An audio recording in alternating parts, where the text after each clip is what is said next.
time ever they won a world championship here in San Francisco. That's not their first world championship. We were there with the Red Sox when they ended their drought and became world champions and American League winners. And you're kind of the slump buster. You know, wherever you go, the teams, they break that long slump. What is it about you that wherever you go, these good things happen? I like to just say it's the relentless flow of the positive river. I think Glenn loves that. He loves that. I've just kind of come in. I've had so much up and down in my career. I'm kind of like Vogelsong, except his story is way cooler than mine. So, yeah, it's all about being positive, enjoying the time out here. I mean, this lifespan is short in Major League Baseball, and you know, you try to enjoy every moment. And when I first started my career, it was kind of, you know, if things went bad, it was something I thought about all the time. So now it's just being positive, enjoying the family that we have as a clubhouse, and enjoying those teammates, and you know, 8-1 in World Series. So it's not a bad record.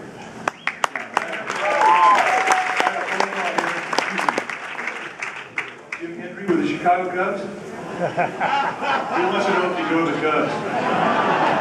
Free agent, so I don't know. We're not letting you go. The river does not flow in Chicago. But you have had to go through some ups and downs in your career, and you sort of had to reinvent yourself along the way. How'd you become, you're different than most guys, the sidearm style? How'd that come about? Tell us that story. Well, I got drafted as a traditional left-handed thrower, probably through 3/4 like Bumgarner and Sanchez, and I was absolutely horrible in the minor leagues. I'd give you one good outing, and I'd pretty much be just absolutely terrible for the next 3 or 4. So then I figured, hey, I might as well drop down, try something new. And I was with the Diamondbacks at the time, and they had young Kim going down on the right side, and they were just trading for Mike Myers.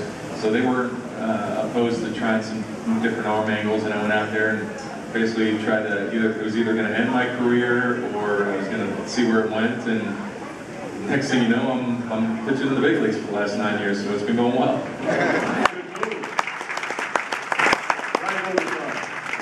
Injury is such a big part of this game, and you went through the ultimate arm injury that a pitcher can go through, and that was Tommy John surgery.